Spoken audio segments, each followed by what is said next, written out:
You having a tough time deciding between the Apple Cellular watch and the Apple GPS watch? Then don't go anywhere. I know how complicated it can be to try and come up with which product to buy when you're just faced with two different options or even multiple options. So I've come up with this super simple 3 questions that you can ask yourself and answer that will help you decide which watch is better for you. Now, when you're taking part in this, I want you to chuck your answers in the comments down below and let me know which one you decided and for what reason, and I'll help you out and just make sure that you're making the right choice for you. And if you're new to the channel, my name is Scott and I like to help you guys get the most out of your tech. If that's the kind of content that you enjoy and you love wearable tech and Apple Watch content in general, then make sure you hit that red subscribe button. Before we begin, I just wanted to highlight the main features that the Cellular watch has that you're getting if you get the Cellular watch versus the GPS watch. The first one is that you don't need to take your phone with you. So it can do all those things that require data without needing your phone. So you can take calls, you can answer text messages, you can write text messages, all those things that normally require data. 2,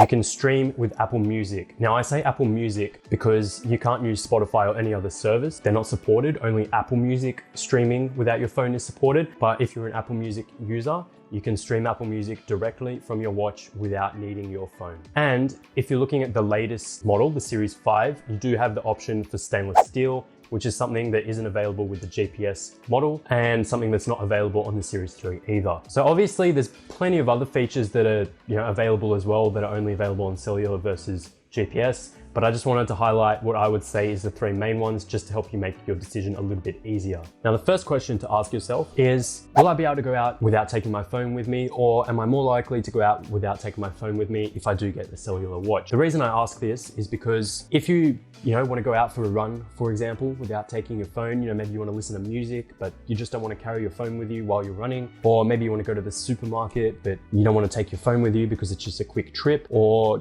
whatever other reason you might be going out without your phone, or you might want to go out without your phone. If you answer yes to any of those and you would do any of those things, then the Cellular data option is actually probably a pretty good option for you. However, on the flip side, if you're probably going to take your phone with you everywhere you go anyway, then probably the GPS version is all you need. The second question to ask yourself is, what's more important to me, the Cellular data features or having a larger battery life? Now, the reason I ask this is because the battery life of the Cellular data model is actually slightly reduced. I believe you probably get maybe 2, 3, 4 hours less out of the Cellular data model compared with the GPS model.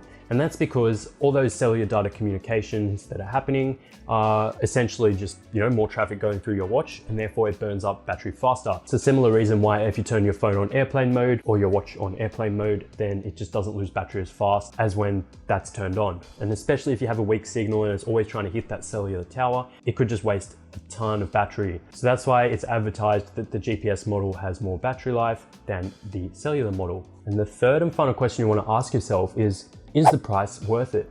If you want to flex on everybody with that red outline on the side of your Series 5 or that red dot on the side of your Series 3, you are paying an extra $100 for the watch itself and an extra $10 a month for the data. So that's what, $120 after 1 year, $240 after 2 years, which would be a pretty reasonable estimate of the lifetime of your watch. I've had mine for 2 years personally, and is definitely a big factor in deciding which watch you should get. And just make sure you check the terms and conditions of the carrier that you decide to go with, because oftentimes they'll put you in a contract which locks you in so that you have to stick with that watch for 2 years without leaving that contract. And if you do change for whatever reason, you will have to pay like an early exit fee. So definitely be careful and factor that in, because that could really increase the cost of your watch over time. And as an overall guidance, like around this whole thing, if you're really undecided and you're not sure which one to go for, I would really suggest you just get the GPS model. You're gonna have more regrets if you spend more money and you continue to have to spend money on that product when you don't need it, instead of just cheaping out and getting the GPS model, which you can still use with your phone. I know most people still carry their phone around. I carry my phone around still, and it's been no big deal to me just using the GPS model. So if you're really uncertain, just stick with the GPS. I hope this helped you guys decide which watch model to get. If it did help you out, then definitely drop a like and click that red subscribe button. You were here with Scott, where I like to help you guys get the most out of your tech, and I'll catch you guys in the next video. Bye.